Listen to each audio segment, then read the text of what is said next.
aku Tanti. Jadi aku mau coba yapping di akun YouTubeku ini. For the first time I make this video.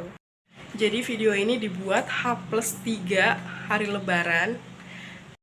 Yang mana di video aku sebelumnya aku pernah bilang aku pengen banget konsisten bikin konten setiap tahun, nggak apa-apa sekali, dan bikin kontennya tiap lebaran.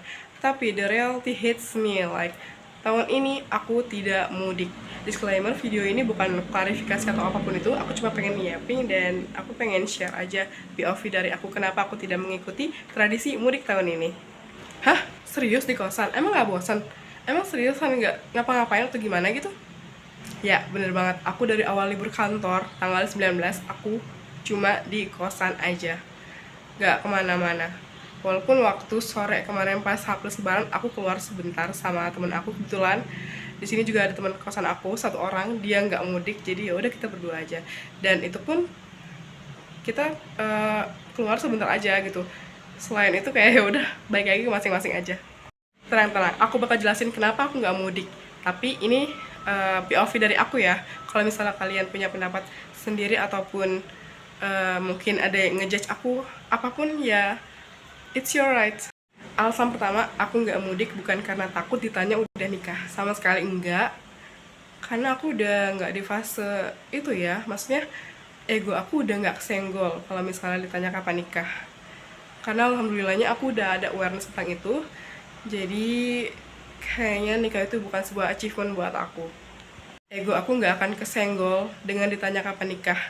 Kayak aku nggak bakal mikir kayak, oh ya si A udah nikah, si B udah punya anak. Enggak, aku udah nggak mikir kayak gitu. Jadi ya udah, kalau misalnya itu masing-masing aja gitu. Aku nggak iri. Aku sama sekali udah nggak terpengaruh sama pertanyaan itu. Karena ya aku yang ngejalanin, aku yang tahu batasan aku, kemampuan aku segimana. Jadi ya udah masing-masing aja. Alasan kedua, aku berkaca dari tahun lalu yang mana aku maksain mudik. Ternyata aku capek banget. Secara energi aku bocor. Aku bisa handle perasaanku sendiri, aku bisa handle emosiku sendiri. Tapi ketika ada orang lain yang aku sayang dia being hurted by someone, itu aku ngerasa jadi wadah emosinya dan aku ikutan capek. Jadi aku rasa untuk tahun ini kayaknya no, aku tidak mau mentoleransi itu. Aku nggak mau dealing sama orang-orang itu. Aku ngerasa aku berhak melindungi diri aku berhak untuk stand for my boundaries, limit boundaries. Aku punya boundaries, aku berhak untuk menyuarakan itu. Aku berhak atas pilihanku, jadi aku memutuskan untuk tidak dealing dengan traits semi-semi narsistik seperti ya orang-orang yang aku temui tahun lalu.